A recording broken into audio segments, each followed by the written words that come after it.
Hello, all. It's your girl, Crystal, the creator and host of Pages. Welcome to an environment for us to express what's on our minds regarding random topics without judgment. So, without further ado, together, let's turn to page 7, titled Life Storms and Lessons. My goal is to post at least one episode each month. However, February was a complicated month. So much so, I didn't realize it was almost coming to an end until it was too late. February the 25th was around the time I decided no February episode for me. In March, I posted episode 5. However, April, nothing. Hats off to the podcasters who post several episodes at a time. I have not been able to maintain the bare minimum I set for myself, one a month. This year has been tough, to say the least. Where do I begin? To prevent this from becoming a very long episode, I will get straight to the point. I noticed things were changing after Thanksgiving 2023. My life was becoming more difficult than normal. A small wave of storms hit me, and slowly the waves got bigger and bigger and bigger. It was very hard to keep my head above water. I knew what was going on and why, but didn't know in the long run how my mental health was going to take a major hit. Bringing in the new year with my husband in Atlanta was great. Having lots of fun, not knowing what God had planned. First, we, meaning my husband and I, took in an individual who was going through a mental crisis asking for help. We thought it was a good idea to offer her a place to stay, a roof over her head while she pulls her life together. What we thought was going to be a simple process, as the time went on, became very difficult. She had many issues that we were unaware of that came to light fairly quickly. Taking a breath, we decided to do what we could, taking it one day at a time. Doing so, we encountered a leak in our roof that could only be temporarily repaired.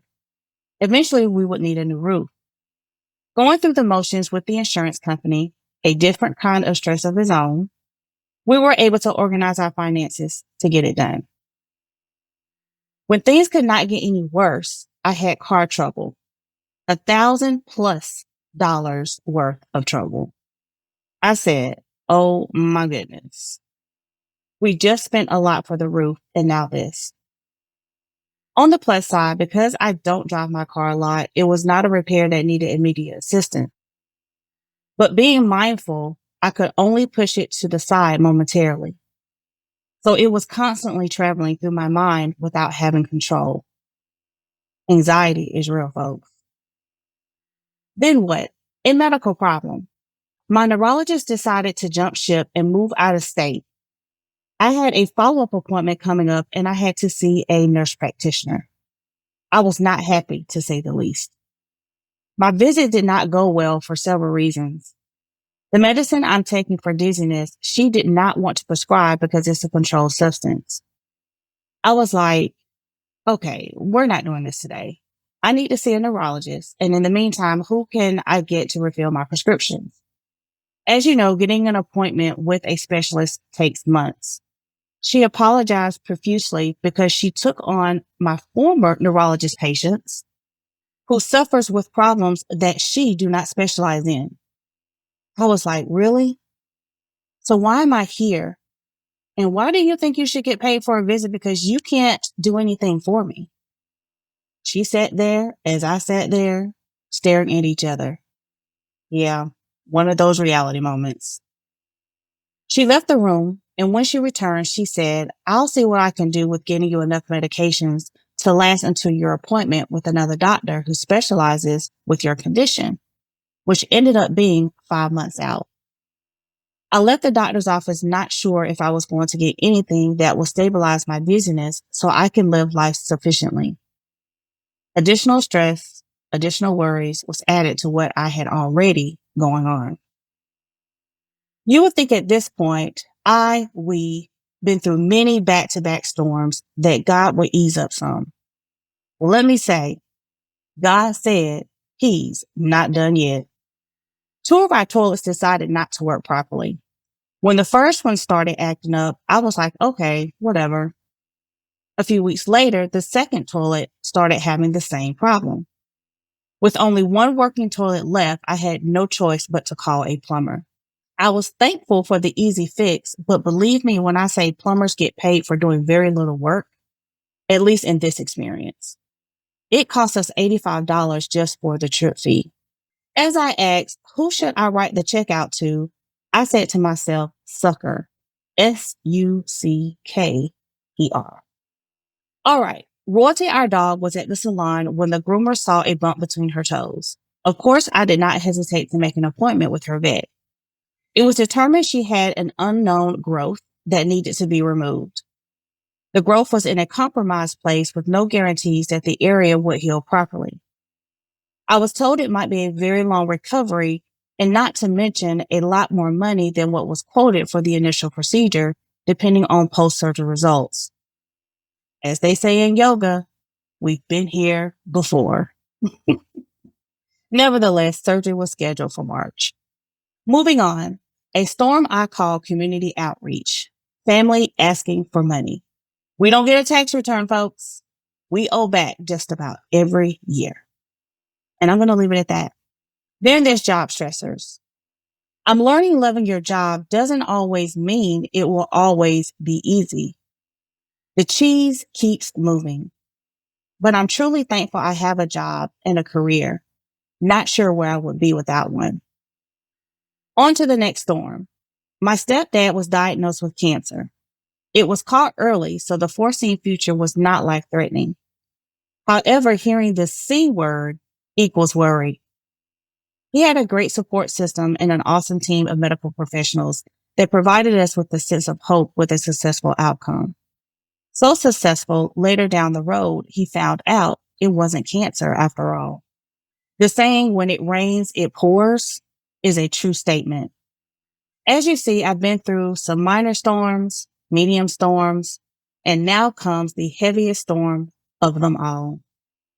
February was coming to an end, and through it all, I've been hiding my sadness, stress, anxiety, depression, frustration, eagerness, confusion, and more.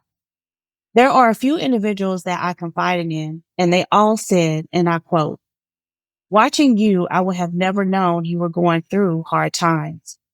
Crystal, you hide your true feelings very well." End quote. I've been told this before walking through DNA, depression, and anxiety. To learn more about my walk with DNA, check out episode number 4. Second guessing what was truly going on started making me feel as if I was losing grip on reality. It's hard to explain because I never felt those feelings before, but like they say, it's the first time for everything. I knew the feelings I was having were normal. Holding in my emotions was absolutely the wrong thing to do. Not having discussions out loud made matters worse. I had to write down my worries, stressors, and triggers and list them in priority. Whichever one made the top of the list was the first thing that needed to be addressed, and that was our living guest. Having to ask our guest to leave was one of the hardest things I've ever had to do. My mental health was declining, and a change was needed. I used the tools that were near. I talked through my issues in hope of not having a breakdown, and that's when it happened. I had an anxiety attack while working. If you've never experienced an anxiety attack, you never want to have one. This episode was one of the worst I've ever had. Playing it smart after pulling myself together enough to let our guest know what was going on. In the same sentence, I had to ask her to leave for the sake of my mental health. This came as a shock to her and everyone involved. However, I had to put myself first. My mental health became priority no matter how anyone else felt on the matter. If you follow my podcast, you know I've come a very long way with improving my mental health. Now that it has been compromised, I had to take control and do what was best for me. I tried to make the delivery gentle as possible. Sometimes we have to make hard decisions that could hurt someone in the process. Or should I say, process. I like it when people pronounce that word that way. Not everyone handles change in the same way. Sometimes change comes within time, slowly, and or quickly. This was a quick change that needed to be accepted by everyone. Planning for the next stage started immediately, no exceptions. Setting boundaries and expectations are important in your daily walk, personally and professionally. You might have to adjust as you go, and that's okay. Doing for others is nice when it can be done. I learned through all the storms to breathe, pray, discuss, pause, and then decide. Life is life. Life will not always be easy, and it will not always be hard. You will not be happy all the time. Unlike one person I recently had a conversation with stated she's always happy. And she meant it. Real talk. Verbally, I didn't say anything, but mentally I was like, lady, you are in denial. Nobody, and I mean nobody, will always be happy. Stories in the Bible express how sad Jesus was based on certain events. There were times Jesus was disappointed in his very own disciples. Heck, there are examples in the Holy Bible that teaches you how to get through difficult times. So for anyone to say that they're always happy is a lie. You don't have to put up a front to make yourself look good. Just like you don't have to hide behind your true feelings like I did during the storms. Now, the aftermath. The physical departure of our living guest happened within a few days. However, the complete process of removing her things continued through mid-April. It was done in stages which slowed down my progress. Triggers that I've never had before were developing. My DNA, depression, and anxiety did not consist of triggers. I didn't have them until now. My emotions and anxiety were all over the place. After seeking help, I am now on the road to recovery. It will take time, but I have faith that I will get back to where I was or even in a much better place. I remember one day during the last week of April, I was walking down the steps and I was singing. I was halfway down when I realized that I was singing. Well, I guess that's more humming. Anyway, that meant I was feeling better. In that moment, I felt so good. It was a sense of relief, if you will. Never, ever, ever, never allow life circumstances to take control of your mind, and never allow anyone to sway your decisions on putting yourself first. You should never feel guilty for making the right decisions. Why? Because guilt kills. Please don't forget to subscribe, rate, follow, like, share, download, and comment. Make a note, Google Podcasts ended on April 2nd, 2024. However, you can still connect with me on Apple, Spotify, YouTube, Amazon, iHeart, Alexa, and wherever you get your podcasts. Remember to embrace who you are and make every day a good mental health day. Peace out.